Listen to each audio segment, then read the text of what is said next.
Sir हम कहते हैं कि किसी भी इंसान को देखकर कि इसे थायराइड हो चुका है, लेकिन ये भी कहा जाता है थायराइड कोई बीमारी नहीं है, ये एक ग्लैंड है। और मैं आपसे ये जानना चाहता हूँ कि ऐसा हमारे थायराइड ग्लैंड में क्या प्रॉब्लम आ जाती है जिससे हमारे शरीर का वेट जो है बढ़ने लग ये जाता है। है हार्मोनल डिस्टरबेंस है। जब ना जी। अच्छा जो थायराइड है ना, हमारा जो थायराइड ग्लैंड है, ये इस पे निर्भर करता है हमारा पूरा स्वास्थ्य। पूरी सेहत इस जी। पर निर्भर करती है। आपकी हाइट कैसे बननी है, आपका ग्रोथ कैसे होना है, आपकी बॉडी का ग्रोथ, सब कुछ इसी के हाथ में है। और ये बॉडी का सबसे नाजुक पार्ट है और ऐसी जगह पे पड़ा है जो मतलब बहुत ही मतलब सेंसिटिव पार्ट है, बिल्कुल। सेंसिटिव है। हाँ, तो ये भगवान की लीला है। उसने जो जहाँ पे पार्ट लगा दिया, कभी आपको लगेगा नहीं, कभी आप उसको ये नहीं सोच सकते कि यहाँ नहीं होना चाहिए था, ये यहाँ होना चाहिए था, जो लगे बिल्कुल ओके है। अब बंदा मकान बनाता है, 10 लोग आके नुक्स निकालते हैं, ये बाथरूम यहाँ नहीं होना चाहिए था, ये यहाँ होना चाहिए।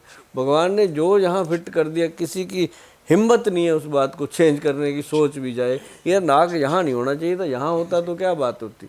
तो ऐसी हर चीज़ का एक सही स्टिक है कि वो थायराइड ग्लैंड जो है वो सचमुच आपकी बॉडी का एक संचालन करने वाला एक ऑर्गन है सही मायनों में। अब किसी का वजन कम होता है जब थायराइड का ग्लैंड डिस्टर्ब होता है, किसी का बढ़ जाता है। तो लेकिन ज़्यादातर लोगों का वजन बढ़ता है, कम होने वाले बहुत कम होते हैं, वो सूख ही जाते हैं।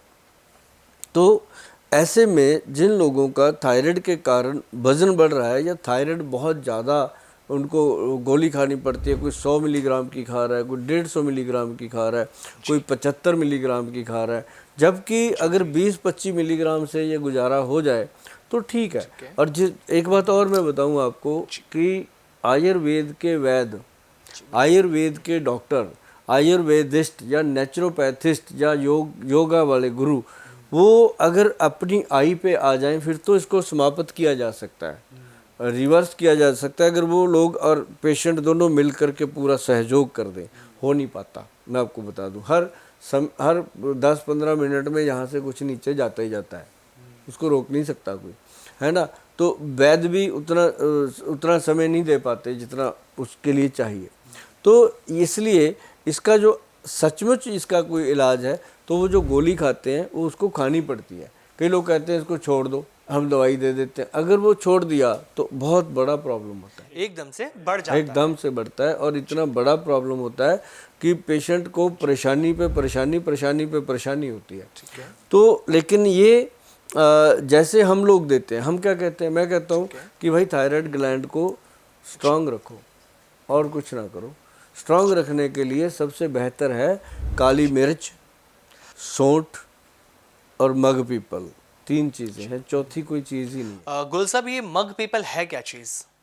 ये मगे होती हैं इतनी लंबी लंबी। अगर आपको लगे कि नहीं पता चल रहा, आप जो भी इंसान हिंदुस्तान का हिंदुस्तानी है उसको पता है मग पीपल का, लेकिन कई बार उसको नाम कुछ और लेता है। तो मैं कहता हूँ कि मग पीपल जो है उसको गूगल पे जाएं, मग पीपल लिखें, आपके सामने फ़ोटो आएगी। इतने लंबे लंबे से होते हैं। गुल साहब, क्या जैसे मैं समझ पा रहा हूँ ये छोटी पीपली और बड़ी पीपली जिसे कहते हैं, क्या ये वही है? हाँ हाँ, वही वही वही पीपली वही होती है ना। अच्छा अच्छा। तो वो जी वाली, जी जी। उसका जो टेस्ट होता है वो काली मिर्च वाला ही होता है, सेम टेस्ट आता है उसका भी।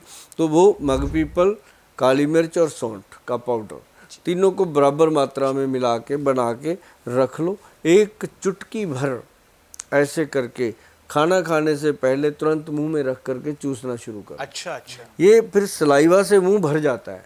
जब इसको रखोगे ना, तुरंत अपनी जो माउथ की जितनी भी ग्रंथियां हैं वो सलाइवा छोड़ देती हैं, मुंह भर जाता है। तो वो सलाइवा पेट में जाना चाहिए, थायराइड ग्लैंड को मसाज करते हुए वो नीचे जाता है। तो उससे एकदम पेशेंट को रिलीफ मिलता है। और वो जितने पेशेंट को मैंने बताया वो सभी कहते हैं गोयल साहब थैंक यू। मतलब ये थैंक यू बड़ी मुश्किल से मिलता है, क्योंकि ये पेट से निकलता है थैंक यू। ये ऐसे नहीं लिया जाता किसी से, पैसे दे के थैंक यू नहीं मिलता। थैंक यू रिलीफ दे के मिलेगा या सही सलाह से मिलेगा। तो ये एक बहुत बेहतरीन चीज़ है, इसको साथ साथ लेते रहिए, लेते रहिए, लेते रहिए। और वो गोली की जो मात्रा है आपकी कम होती जाएगी। जैसे गोली की मात्रा आपकी 25 मिलीग्राम पे आ जाए फिर बेशक जो ये मैंने पाउडर बताया तो इसको कम लेना शुरू कर दो, लेकिन अदरवाइज़ वो सबसे बेहतरीन चीज़ है।